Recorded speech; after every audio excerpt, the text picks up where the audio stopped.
It's working. Had a few problems this morning. How are we? All good? Excellent. Welcome to Nottingham. This is basically if I was in an outfit. Welcome to Nottingham. Welcome to Marketed Live 2018. And welcome to the future of marketing. Honestly, I can't tell you how wonderful it is to see your magnificent faces this morning. It really means a lot to me and the team that so many of you have come today. I know that it costs money to buy a ticket. Not just that though, you've also got things like the travel and the accommodation.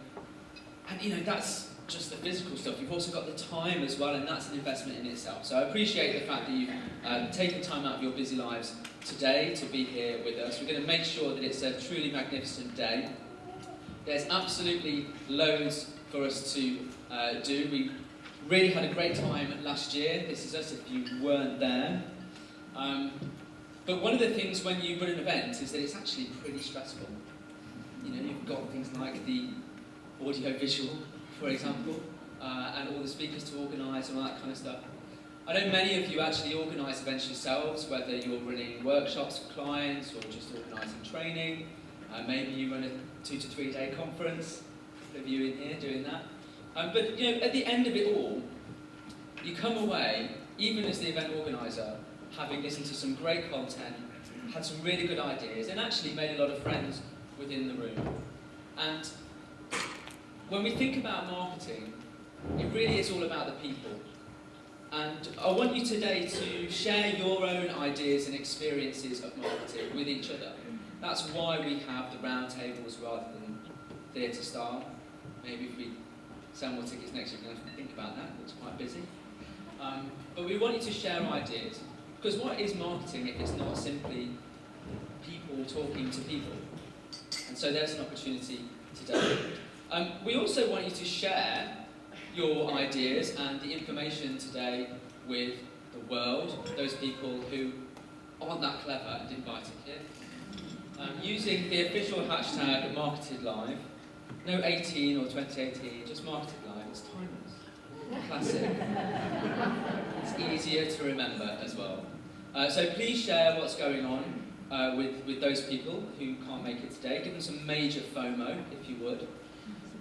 We have got a couple of things to talk about this morning before I introduce all the different speakers, but we really want you to kind of push this out there. A couple of reasons. Obviously, those people who do get FOMO from today are more likely to buy a ticket next year, so that's kind of helpful.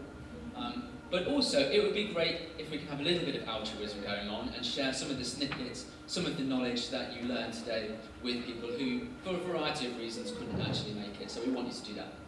We've also got a bit of a competition for you, for anyone who does the most tweeting, really. We've got a little bit of a tweet board going on, which we'll show you during the break and lunch. We'll check in during those times to see who is at the top of the leaderboard. It is, well, it might be, Debbie. No, but do you know what the Wi-Fi password is? I'm wearing a concrete bum. That is right, okay. So I can't get out to the outside. You may not be able to leave at all. You're in now. So, yes, we are in a concrete cube. That's because it's the future. Right? In the future, all buildings will be made of concrete, just like the 1960s, because that went really well, didn't it? So the Wi-Fi network to join is guest. Look at your scrolling away. And the password is guest. All lowercase. Security, guys, security. So that is dedicated to this room, all right? So we shouldn't be interrupted by the great and the good of people going there. But yes, do share it with everybody if you can. We'll check in, see who's tweeted. The person who basically wins that competition, we're going to give them a free ticket to next year's event. So then, yeah, there's your incentive. Okay, now today we've got 11, I think it is, speakers sharing honestly, their expertise with you guys, these are people that we've taken quite a lot of time to get on board and share their knowledge. They all specialise in a particular area of marketing, and we've asked them to look at the future in their area. Because we want you, actually, to get ahead within your marketing. You're so clever, you see, by being here in the first place. So we wanted to get some competitive advantage. So we've asked them to focus on the future. And we want to do that because there's so much going on, I don't know if there's any sector that changes as much as marketing. Does anyone feel that it changes a lot? Yeah, honestly, the rate of change in marketing is insane. I can't think of another sector that changes so quickly.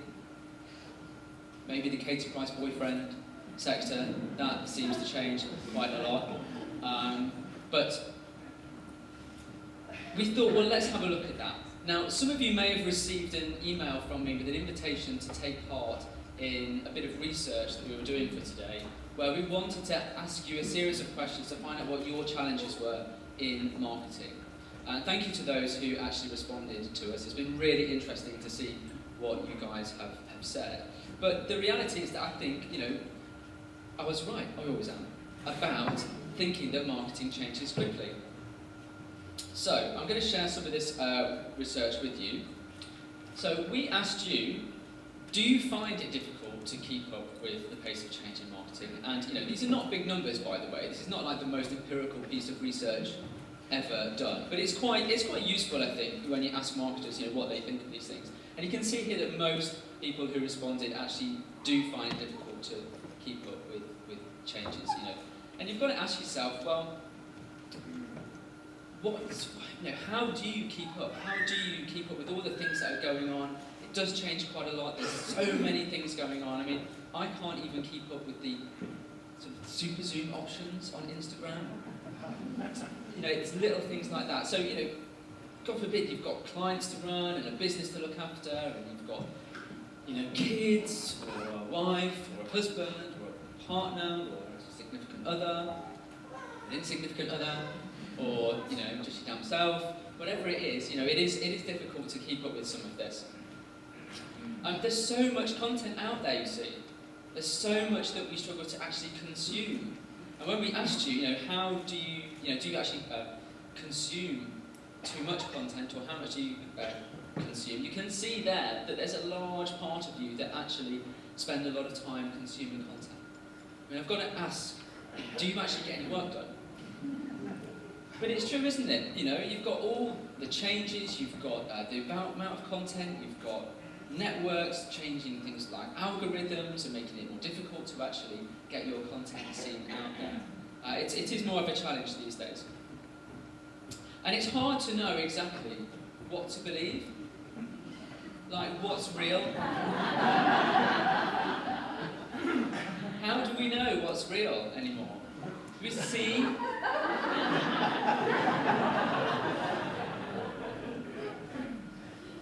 I see a lot of this on the internet. Is anyone else?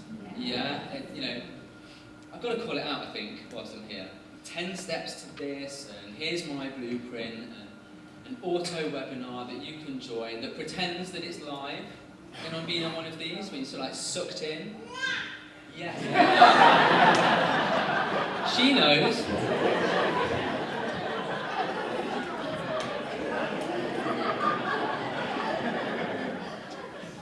But they suck you in, don't they? And sort of dupe you into thinking that you're there and it's so busy, and you ask a question and it's a shame that your question didn't actually get asked because, it's such a busy and popular webinar. Do you know what? If you don't buy the thing that I want to buy right now, click this button, then actually you're going to miss out. And I hate it. It's marketing by fear, it's bullying. Close your ears, living that. It's bullshit. It's not real. So, and that's all about trust. So how do we build trust in our marketing? Well, I think that's about having conversations with people. What is marketing if it's not simply a way to have a conversation with another person? When I think about the future of marketing, that's where I see it.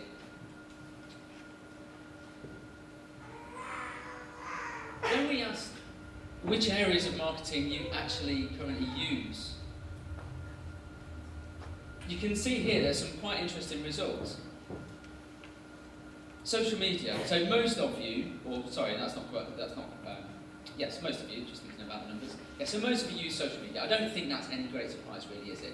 Is that because there's a large number of people who respond to work on social media? Is it because it's accessible, it's quite easy to set up, which it is? Social media done well really does make massive fans, genuine fans of brands, so we can all use that. So I don't think that's really any surprise. Websites, again, not a huge surprise that most marketers use websites in some way. We've got Ross talking about the future of websites and how they're developing later. Some really interesting stuff there. Annoyingly clever is Ross. Yeah, hate him. Now, print. Now, I'm quite pleased here that people see the value of print as sort of more analogue marketing as a format. Did anyone here receive a boost bar from us? Okay. Right, awkward, yeah. I think we'll call that awareness, not conversion. Okay. Make a note. No more boost bars. But print's huge. And I think, print does deliver results. Now, we actually also asked you, where you thought some of this was going over the next 5 years, because we're looking to the future and all that. That's the point of today. And this was really fascinating, I thought. So I don't know if you can tell this, but this is of all the different areas. When we asked, what do you think you'll use more over the next 5 years? You can see those people who said less, those people who will use about the same, those people who will use more. So you can see, look at the social media one, massive number of people saying that they'll use social media more. I think actually that's quite surprising, because I think trust in social media is actually quite low. And as I've said, algorithms sort of squeeze reach, and you've got to probably pay to use it and all that kind of stuff. So that's quite interesting. Look at PR. So most people who responded to that question said that they'd use the same amount of PR within the next 5 years. And I wonder whether that's actually because of people's experience of PR. Certainly when we use PR, along with social in particular, we get fantastic results as a business. So I'm glad that Emma Leach is here today, who's going to talk more about the power of PR and some of the things that they've been doing at Loughborough Uni, to show you how some of this fits together. Because I want you to kind of really take on board on that. Obviously, I've had foresight presentations, so I'm good there. What else have we got here? So, chatbots. Anyone using chatbots in their marketing? Yeah, a few of you. Yes, obviously Andrew and Pete. So chatbots, an increasingly growing thing. I think that's interesting. And influencer marketing. What I think is interesting here is that clearly people see the benefit of using people to talk to other people, if that makes sense. So that's quite interesting. And podcasts. Everyone wants to look at a podcast. Who's got a podcast in the room? Oh, quite a few. Right. Interesting. Well, thank you to those of you. I know I've been on some of your podcasts, allowing me to wang on about it today, so thank you to that. Those of you who haven't let me on, see me afterwards, and we'll be talking about 2019 very soon. Okay, so that's where we think some of the marketing mechanisms will change over the next 5 years. Then we asked this, just about social media in particular. How do you think your business use of social media platforms will change? Now look at the Facebook figure here. Now this really surprises me because, again, trust in Facebook is pretty low, right?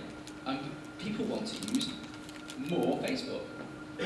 Now I don't know, but those of you who work with businesses, I do a lot of workshops around the country, and I certainly see lots of businesses, small businesses in particular, really go in for that, I want to use Facebook more. Facebook is the thing for me, and I'm not so sure about that.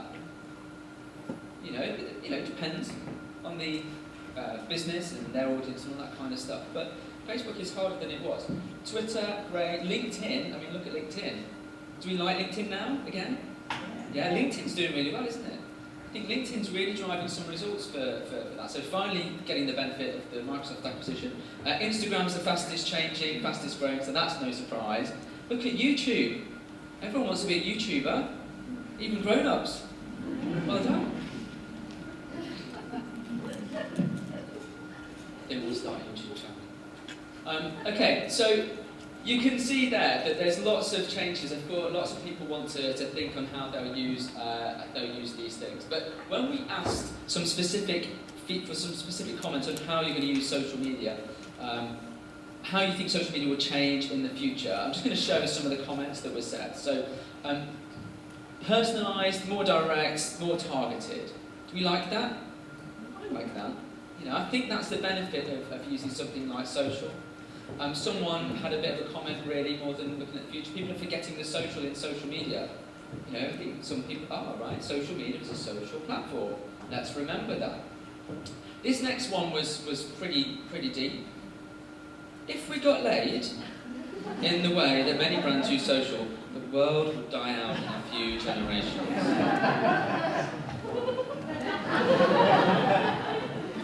Awkward.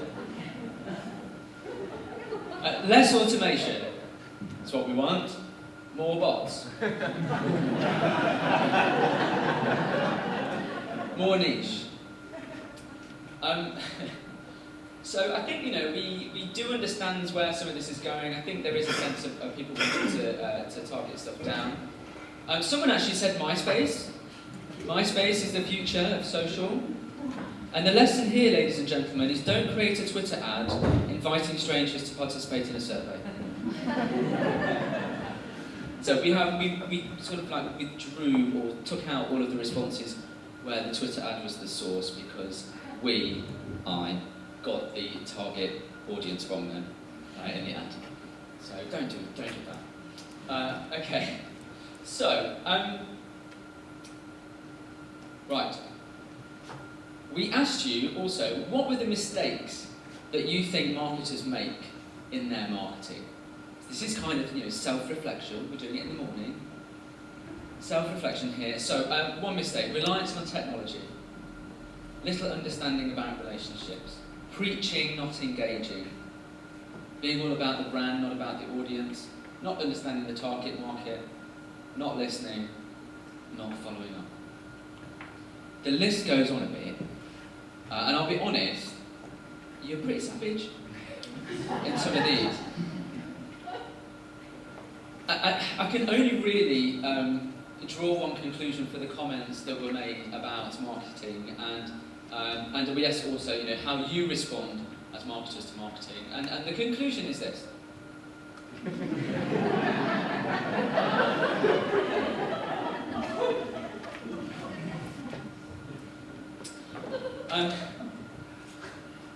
We've got some of the comments.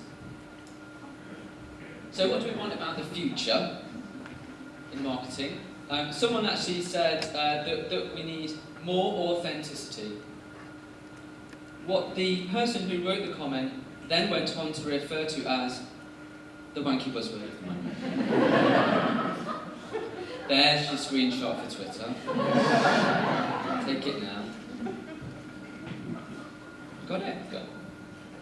So, how do we change all of this then? Oh, sorry, this one here. I liked this one, this comment. No idea. So, obviously we've got some work to do here today, but fortunately we've got, you know, some great speakers that are going to help us out and sort out the future of marketing for sure. So, you may have seen this. Those of you who are looking at me thinking, well, you know, I've seen his face before, but I'm not quite sure where. This is it, right? So, a screw fix here. Oh, look, hello, Screwfix! That's so cool, I love you. Thanks for the show. So, Screwfix sponsored ITV's World Cup coverage over the summer. So, TV, idents, in-store display, online. It's quite interesting being part of a canvas ad. I've never been part of one of those before, that's fun. But this campaign was all about people, real people, who just so happens to share a name with an England legend. Okay. That was the point, if you hadn't worked it out. Now, I'll be honest, my team are pretty over this campaign.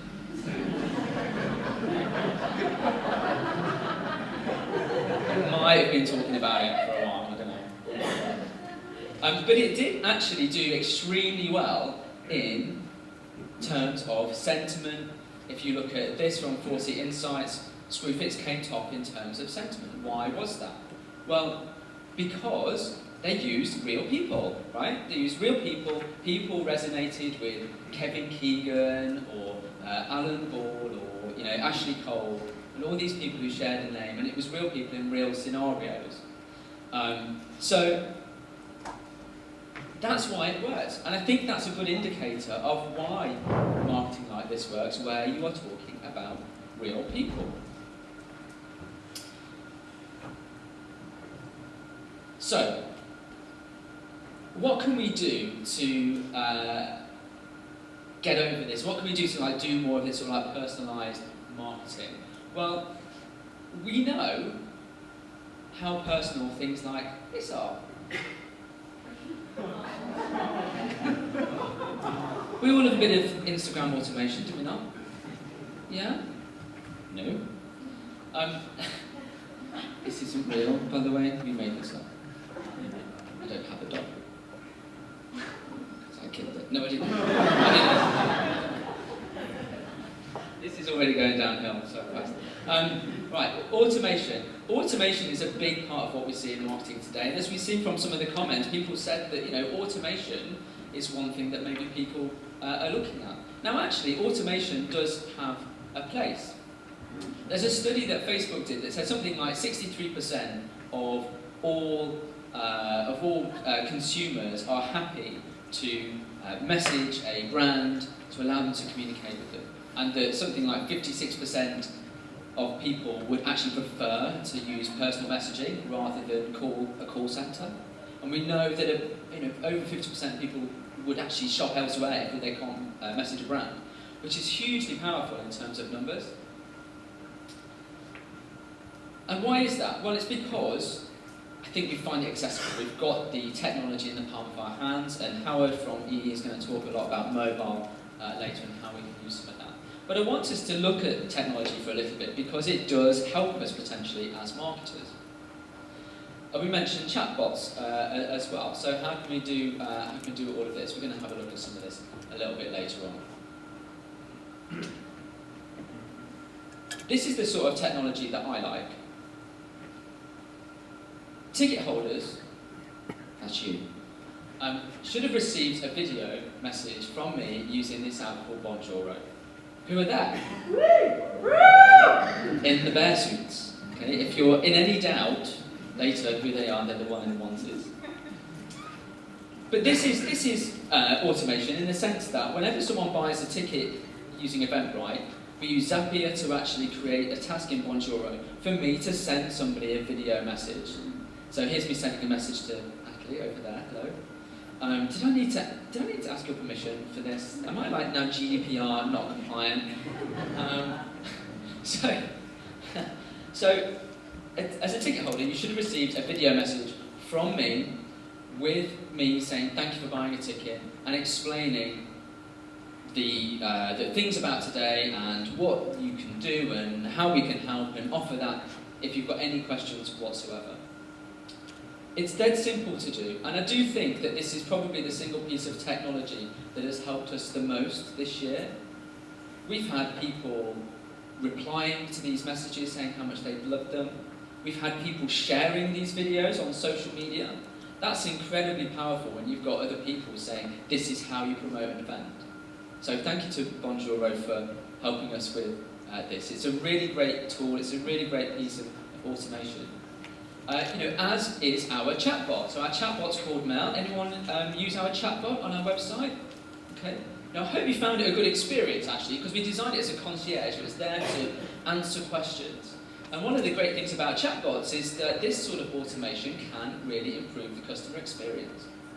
So in our case, what we wanted to do was to be able to answer all of those questions that people had in order to be able to remove barriers to people buying a ticket. So people would be asking, who are the speakers, where's the nearest hotel? Someone asked, can I buy a ticket in Bitcoin? They asked, where's the boots from on one of the videos. These are all questions that were asked, and we had fun training the chatbot to be able to answer these questions. What does that do for us? Well, it's very efficient as a business to have that answered there and then in a format that people like and a format that people can engage with. But what's important about all of this automation is understanding when you need to direct the conversation to another human being. When is the point of escalation? That is the thing that most people get wrong with automation. You know, the auto Instagram stuff, the reason it's garbage is because there's no thought gone into it. The reason that technology like this works is because there is thought gone into it and we're thinking about what that customer experience is. And that's really what I want you to think about when you think about automation is what is the customer experience going to be like? What does that do for your audience's impression of you as a business? How can they connect with you more deeply? Because actually, you know, these things matter to people. We do like humans. Now I'm going to give you some raw evidence here of why that's important, in my opinion. And this is the evidence. These are our numbers, our actual numbers, our data of how we've used technology and various other things around, you know, the process of getting people here today. And what happens to that, really? So, the industry average for this kind of thing on email opening is an open rate of 25% and a click-through rate of 3.69%. Okay, so that's marketing/events. Now, our MailChimp open rate is 41% and click-through rate is 13.5%. Okay, aren't we good? Right? But I'll tell you that the MailChimp list is quite warm. So it only contains ticket holders from this year, last year, or people who have signed up. Okay, we are so GDPR compliant. It's unreal. So that's quite a warm list. Outreach Plus, which is one of our email partner for this year, open rates there are 53%, click-through rate is 16%, so higher. What you need to know there is that that's a cold list. So we've used that for prospecting and to try and get people here. So I won't go into the technology, you can go and have a look at that. Ian Cleary's venture, if any of you know him. But that's worked really well for us in terms of email marketing. Our messenger bot, 63% open rate and a click-through rate of 21%. Now that was as high as 88%, but whether that's, you know, it's down probably because people are more used to it and probably because we've said a few things perhaps that haven't quite hit the mark, but those are our authentic numbers. And then there's this one. So Bonjour, 75% open rate and a click-through rate of 32%. So well done. I think big round of applause for Bonjour. That is incredible. You know, that's a good result. Would we like 75% open rates? Yeah. This is not an advert for Bonjour, although actually if you go to marketing.live/Bonjour, right, and sign up there, we might be able to put on the event next year. So, you know, or go to bonjour.com just for go and talk to them. Go and talk to them today and see what you think. Why does that work then? Well, I think that works not necessarily because of the technology, although that's helpful, but because of the video message that it contains, because I'm so good at that. I think it's the video element. I think it's the person in the frame talking to that person on a one-to-one level. It's not particularly scalable, that I will accept, but actually the impact that it's had has been incredible. And that's really shown me the power of this sort of people marketing. And so when you listen to all of the speakers today, and you write down all of the notes from them, by the way, don't worry about missing any notes because our friends at Tel Production are actually filming this and all of you will gain access to the recordings of the sessions. So, you know, you can doss about later. But yes, so I want you to take notes about what you're going to do and I want you to think about who you're going to talk to and how you're going to talk to them. Because the best strategy and the best marketing that there is you. You are the thing. And I want you to think about how you can have a conversation with another person. En masse, one-to-one, whatever. But that's what I want you to think about. If you want to have a conversation with me, this is how you do it. Obviously I'm BizPaul like everywhere. You can email me, you can phone me, you can write me a letter, I dare you. Right? Prizes for letters, I don't know. But have that conversation. Come and have a conversation with me. We're here all day, obviously. Okay. Thank you for letting me bang on for my little bit.